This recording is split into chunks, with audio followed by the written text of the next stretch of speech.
We had just moved into a little ranch house in the suburbs. Storybook neighborhood, quiet, friendly neighbors, picket fences, the whole 9 yards. Suffice it to say that this was supposed to be a new start for me, a recently single dad, and my 3-year-old son.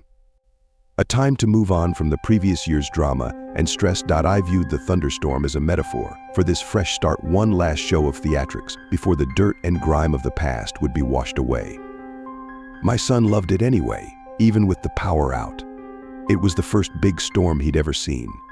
Flashes of lightning flooded the bare rooms of our house, imparting unpacked boxes with long creeping shadows, and he jumped and squealed as the thunder boomed.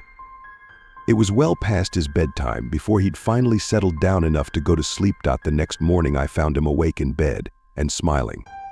"I watched the lightning at my window," he proudly announced. A few mornings later he told me the same thing. "You're silly," I said. "It didn't storm last night. You were only dreaming." Oh, he seemed somewhat disheartened. I ruffled his hair and told him not to worry. There should be another storm soon. Then it became a pattern.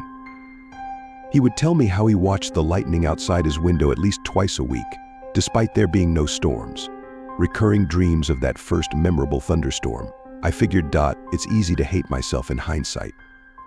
Everybody assures me there's nothing I could have done, no way I could have known. But I'm supposed to be the guardian of my child, and these are useless words of comfort.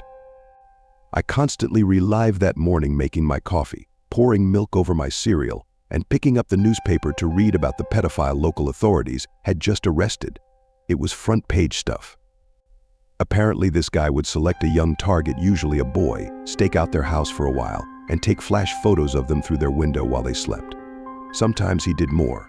My stomach sank as the connection was made. At the time, it was merely something from a child's imagination.